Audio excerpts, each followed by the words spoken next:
Yun nga yung problema. Na, ano, hindi siya walang tanong-tanong. Ano raw? Ah, Pinatawag sa opisina.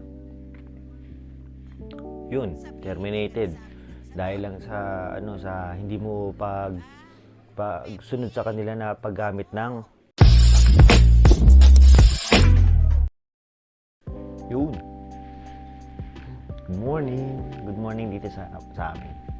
Yun, shoutout muna tayo. Shoutout si Luis Edward Bino, kay Zion from Dumaguete, shoutout kay Caroline Puerte.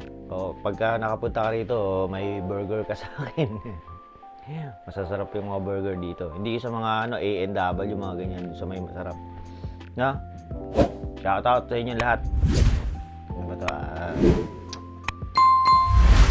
Today is Tuesday, September 26. Ano na ngayon? Yung sa labas. Ewan ko ba? Nung weekend, dapat lalabas ako at magbibideo. Wala, hindi natuloy. Itong panahon pagka weekdays, maaraw. Tapos nung weekend, sobrang ang dilim. Umulan pa nga yata nung Sabado, tama, umulan pa. Tapos buong weekend madilim. Tapos lang kami, 4 na araw lang na trabaho kami ngayon. Long weekend sa amin. Hindi ko alam kung yung holiday na sineselebrate. Basta ang alam ko lang, hanggang Thursday lang ang pasok namin ngayon, long weekend kami itong next weekend. Good. Nga pala, meron lang akong gustong i-discuss sa inyo, yung importance ng PPE dito sa trabaho namin. Kasi 'di ba diyan sa Pilipinas, hindi naman masyadong inaano yung mga PPE. Yung mga gumagawa nga ng mga video, 'di ba? Ako nung gumawa ako ng video, wala man lang gloves, walang ang PPE natin sa Pilipinas. Wala. Pero nilalagay natin sa CV natin na yung parang kumpleto tayo sa mga PPEs, ganun. Dito kasi sa Maple Leaf, actually kahit saan dito sa Canada na trabaho, talagang strict sila sa pagsuot ng PPE. Sa amin dito sa Maple Leaf, merong black hat na taga-check ng mga ganyan. Kunyari, yung mga linisan ng mga gamit. Pagka naglilinis ka ng kutsilyo, hindi ka nakasuot ng yung mesh glove. Yari ka. Tawag ka kagad sa opisina. Kasi pagkahawak ka ng matatalim yung kutsilyo, masugat ka. Merong basta papatawag ka sa HR kagad, matik yun. Tapos pagka yung kunyari hindi ka nakasuot ng PPE kung kasaan ka nakalagay. Kunyari sa loin line kasi, meron kaming mga may belly guard, may mesh guard. Maraming suot yung mga empleyado diyan. Kasi nga yun ang pinaka nila, safety ng mga tao. Yun ang number 1 na pinangangalagaan nila ni Maple Leaf.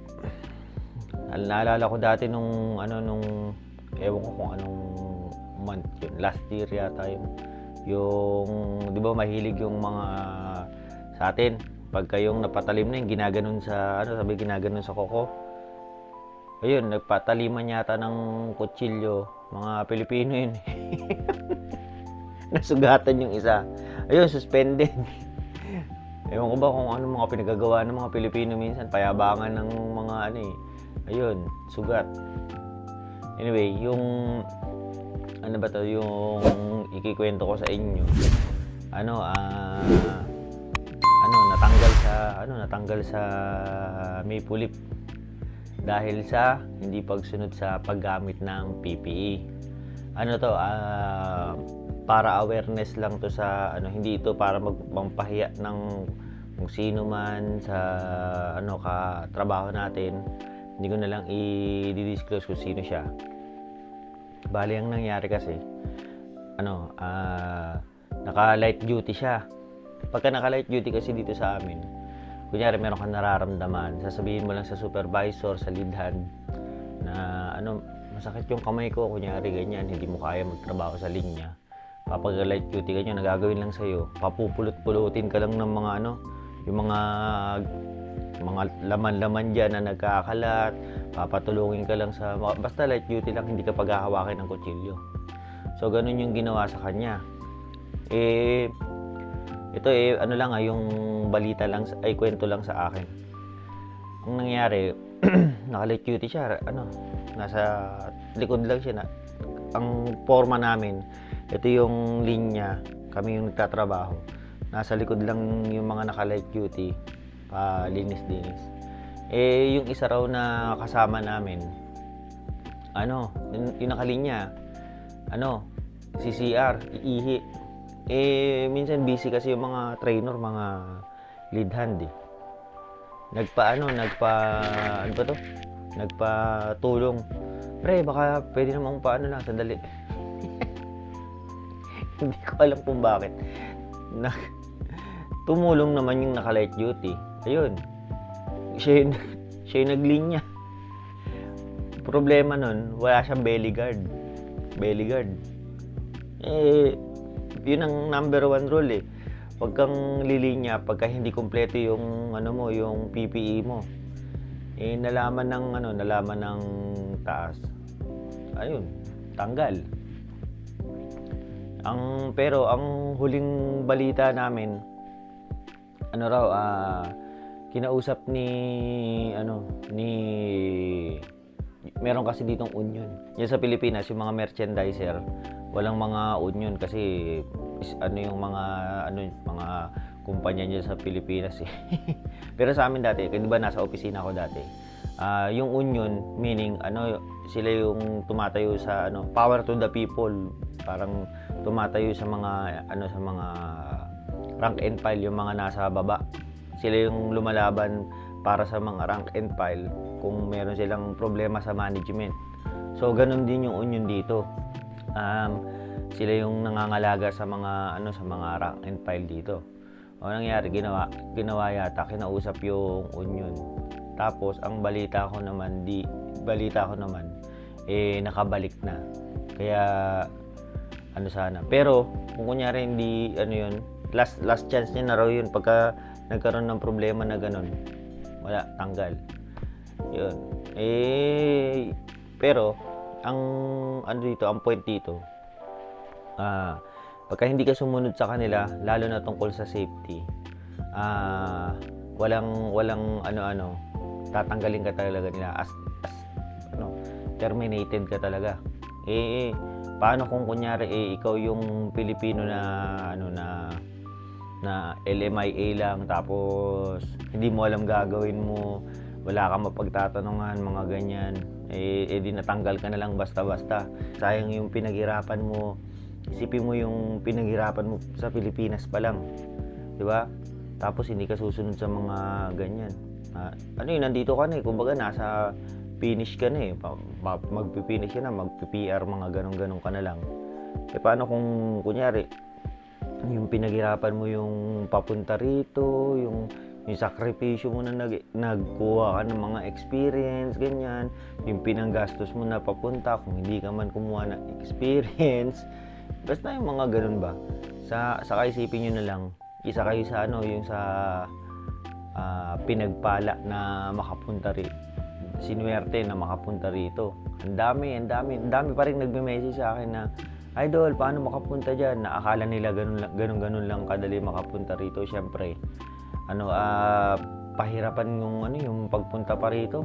Simula nung medyo anong araw medyo nagbabawas na ng mga pinapapunta. Tulad itong nangyayari dito sa amin sa sa Maypulip.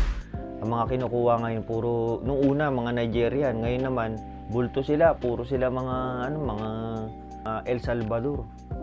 Halos mag-iisang taon nang walang Pilipinong pinapadala dito sa amin sa Brandon.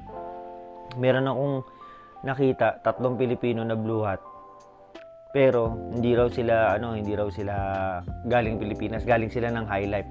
From High Life lumipat sila dito sa sa Maypulip. Marami naglilipatan dito na High Life.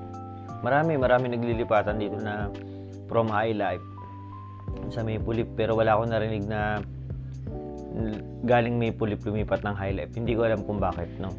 Kailangan tayo maka-interview ng isang taga High Life na lumipat papunta rito sa Maypulip, no.